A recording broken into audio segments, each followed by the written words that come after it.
Bonjour à tous, je m'attaque aujourd'hui à une question qui revient très souvent sur le thème de la publicité Facebook, qui est: quel objectif de pub doit-on choisir pour commencer ou en fonction de nos besoins? Donc pour répondre à cette question, je vais commencer par vous lister les différents objectifs existants ainsi que leur utilité précise. A savoir que je prépare une grosse vidéo pour très bientôt qui sera un guide complet sur l'optimisation des campagnes de publicité Facebook. Donc voici la liste des différents objectifs marketing que propose Facebook. Il y a donc trois grosses catégories.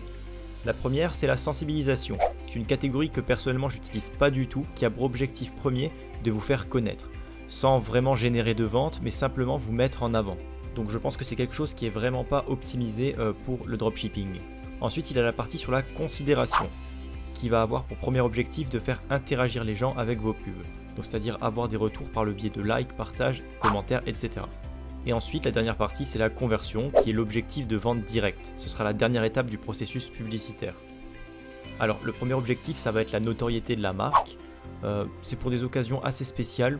Par exemple, si vous lancez votre propre marque, ça peut être intéressant pour commencer à se faire connaître, mais ça concerne très peu de personnes en dropshipping, donc je vais vraiment pas m'y attarder.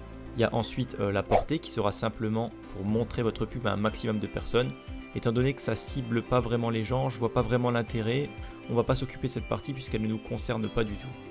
Ensuite, il y a l'objectif trafic. Comme son nom l'indique, cette option va servir à envoyer un maximum de trafic sur une page précise. Donc ça peut servir dans certains cas pour faire des tests dans d'autres domaines, mais une fois encore, c'est quelque chose que j'utilise pas vraiment personnellement.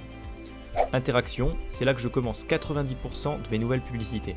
Donc ça va permettre de se créer une preuve sociale en générant des likes, des commentaires, des partages.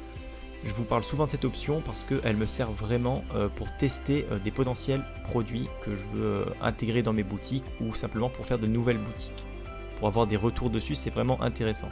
Personnellement, je choisis toujours des niches de passionnés avec des produits qui incitent au partage, donc c'est-à-dire que mes publicités, souvent des vidéos, donneront aux gens envie de les partager sur leur mur pour les montrer à leurs amis par exemple. Donc c'est vraiment très puissant à mon sens et j'ai de très bons résultats avec cette méthode. Installation d'app, pas besoin de vous faire un dessin, c'est pour envoyer du trafic sur une page de téléchargement comme l'Apple Store ou le Google Store, donc c'est pas intéressant pour nous. Vue de vidéo, ça va plutôt être pour mettre en avant une vidéo, mais il ne faut pas confondre ça avec les pubs en interaction avec une vidéo unique, parce que ça fonctionne pas du tout de la même façon. Je ne me sers pas du tout de cette option car je pense qu'elle est vraiment pas adaptée pour ce qu'on fait. Génération de prospects peut être très pratique si par exemple vous avez un blog et que vous souhaitez vous créer une base de données d'email pour faire des relances par la suite, etc. On va pouvoir proposer notre pub à des gens qui sont susceptibles de donner leur mail par exemple. Donc conversion, ça a utilisé une fois que votre pixel il sera installé et ça a pour objectif de convertir une personne en client simplement. Donc c'est l'objectif de vente principal. Certains commencent directement par cette méthode, c'est pas mon cas mais je sais que ça fonctionne très bien pour certains. Une fois encore, je vous invite toujours à faire des tests et surtout de bien cibler vos prospects, si vous ne voulez pas perdre de l'argent bêtement. A savoir que cet objectif, il est lui-même subdivisé en plusieurs parties, mais on verra ça dans une prochaine vidéo. Vente sur un catalogue de produits, ça va être en fait pour relier un catalogue de produits à votre page Facebook pour vendre directement dessus.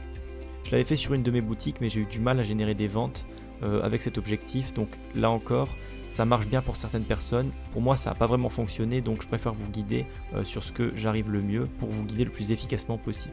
Et enfin, mise en point de vente, c'est pour inciter des gens à visiter une boutique physique, donc ça ne nous concerne pas puisqu'on est dans le e-commerce, donc je ne vais pas m'y attarder non plus.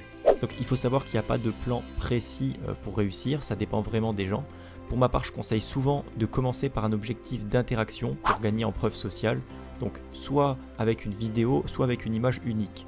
Même si les vidéos, elles sont quand même beaucoup plus efficaces et on va quand même préférer du contenu viral, donc c'est-à-dire une vidéo qui peut facilement buzzer. Donc par exemple une vidéo où on présente un produit amusant qui peut être partagé assez rapidement et par beaucoup de personnes. Une fois que je commence à avoir un faible coût d'interaction, donc pour moi un faible coût d'interaction c'est moins de 1 centime, et que je commence à avoir soit déjà quelques ventes, soit aussi beaucoup de commentaires, je peux lancer ma campagne de conversion. Premièrement dans un objectif d'ajout au panier pour continuer à nourrir mon pixel d'informations, c'est vraiment très important. Et ensuite dans un objectif d'achat, quand je commence à générer quelques ventes supplémentaires et que le produit est vraiment lancé. Je tiens à dire qu'une fois encore les méthodes divergent en fonction des gens et que je vous partage celles qui ont fonctionné pour moi. Comme d'habitude, si la vidéo vous a plu, faites-le moi savoir en laissant un like. Je vous dis à bientôt sur la chaîne e-Business.